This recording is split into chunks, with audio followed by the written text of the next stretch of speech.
Hello class, welcome to my YouTube channel नमस्ते history. आज हम पढ़ने जा रहे हैं अपना डेवलपमेंट चैप्टर का पार्ट नंबर 6।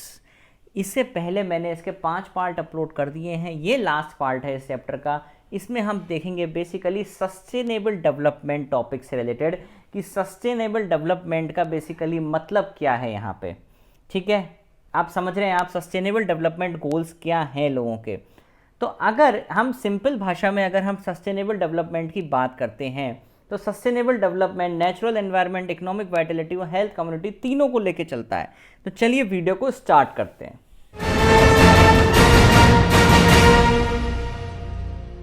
अब देखो, सस्टेनेबल डेवलपमेंट या सस्टेनेबिलिटी ऑफ डेवलपमेंट, इससे क्वेश्चंस आते ही आते हैं।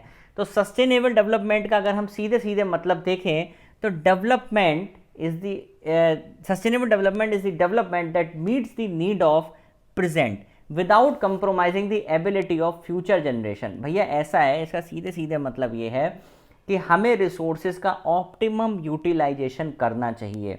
अगर आज हमें रिसोर्सेज की ज़रूरत है, आप यूज़ करो, मना नहीं है उसके लिए, लेकिन उसको ना एक्सप्लॉइट मत करो, उस रिसोर्स को ख़राब मत करो जिससे कि आने वाली जनरेशन हमारे उस रिसोर्सेज का फ़ायदा ना ले सके। जैसे कि हमारे बहुत सारे नॉन रिन्यूएबल रिसोर्सेज हैं, जैसे कि कोल है, पेट्रोल है, जितने भी फॉसिल फ्यूल्स हैं बेसिकली, तो वो सब क्या होते हैं, ऐसा ना हो कि एक्सप्लॉइट हो जाए और ख़त्म हो जाए।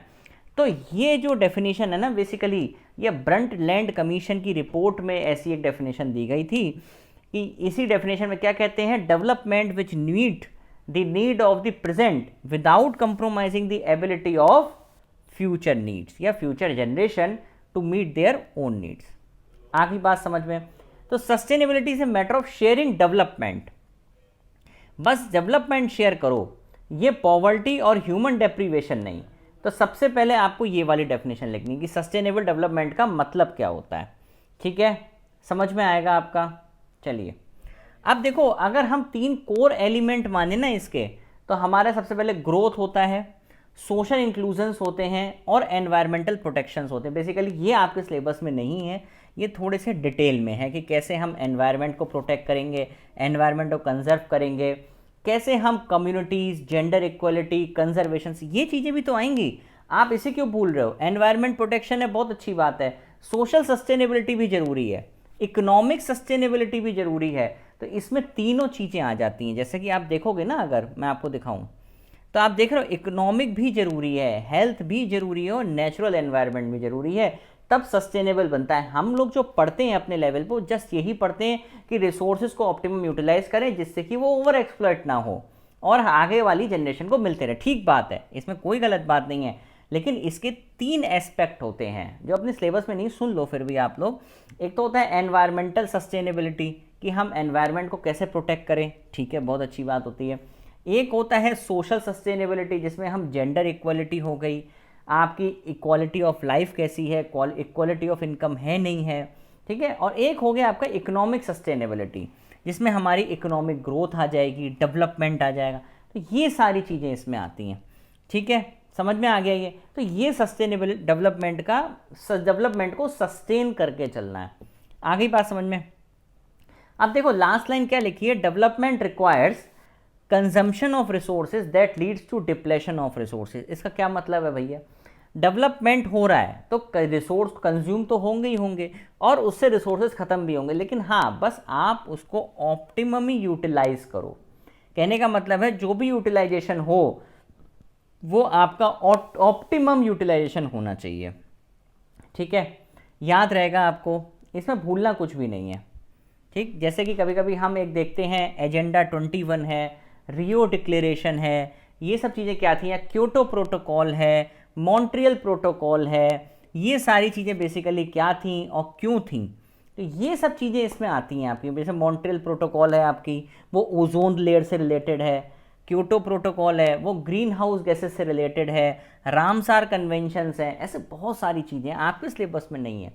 ठीक है, तो अब देखो इसमें आगे देखते हैं हम कुछ पॉइंट्स, जैसे कि feature of sustainable development, productivity बढ़ेगी, आउटपुट बढ़ेगा, स्टैंडर्ड ऑफ लिविंग बढ़ेगा, स्टैंडर्ड ऑफ लाइफ बढ़ेगी, natural stock of natural capital is maintained जिसमें आपके रिन्यूएबल और नॉन रिन्यूएबल दोनों रिसोर्सेज आ जाएंगे।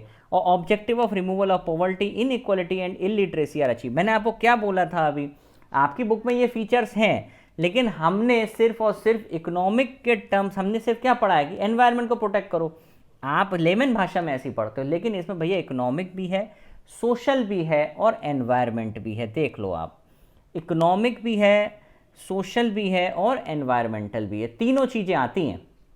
आपको इतना ही लिखना है बस, लेकिन मैं समझा रहा हूँ, उसे समझ लो। प्रोडक्टिविटी बढ़ी, आउटपुट बढ़ेगा ही, स्टैंडर्ड ऑफ लिविंग बढ़ेगा, स्टैंडर्ड ऑफ लाइफ बढ़ेगी, हमारे दोनों तरह के रिसोर्स मेंटेन रहेंगे, ठीक है। और ये जो रिमूवल ऑफ पॉवर्टी है, इनइक्वालिटी, इलिटरेसी है, ये भी हम अचीव कर पाएंगे। तो आप अगर लिखना चाहो ना कभी, जैसे आपके पास आता है अर्थ समिट से रिलेटेड क्वेश्चन, अर्थ समिट, तो अर्थ समिट कब कब हुआ ये आपको याद रखना है। अर्थ समिट हुआ था आपका 1992 में, ठीक है। अर्थ समिट आपका कब हुआ था, 1992 में, ये आपको याद रखना है। और ये बेसिकली इसमें हमने क्या क्या देखा था कि रियो डिक्लेरेशन हुआ था, एजेंडा 21 आया था, क्योटो प्रोटोकॉल थी, मॉन्ट्रियल प्रोटोकॉल थी, बहुत सारी चीज़ें थी, ठीक। तो ये समझ में आया आपको। अब देखो सस्टेनेबल डेवलपमेंट में हमने अभी तक वही पढ़ते आ रहे हैं कि rapid economic growth and industrialisation, अगर जितनी तेज़ी से आपकी इकोनॉमिक ग्रोथ हो रही है, इंडस्ट्रियलाइजेशन हो रहा है, तो हमारे भैया जो नेचुरल रिसोर्स है ना वो एक्सप्लॉइट हो रहे हैं। और नेचुरल रिसोर्सेज का स्टॉक क्या है भैया, लिमिटेड है, like fossil fuel which meet the most of the energy need of the world. तो भैया हमारे जो फॉसिल फ्यूल्स हैं, कोल है, नेचुरल गैस है, पेट्रोलियम है, ये क्या है बेसिकली हमारी बहुत सारी रिक्वायरमेंट फुलफिल करते हैं पूरे संसार की। अगर ये नहीं होंगे तो आप समझ ही सकते हो क्या स्थिति होने वाली है। For example water resource, fossil fuels, ETC, ठीक है। तो ये आपका डेवलपमेंट चैप्टर यहाँ कंप्लीट होता है, इसमें आगे कोई टॉपिक नहीं बचता है। तो आप लोग बेसिकली जिन जिनको टॉपिक समझ में आया है वो थम्स अप करें और वीडियो को लाइक करें, शेयर करें, सब्सक्राइब जरूर करें चैनल को, ठीक है। ओके, थैंक यू बच्चों।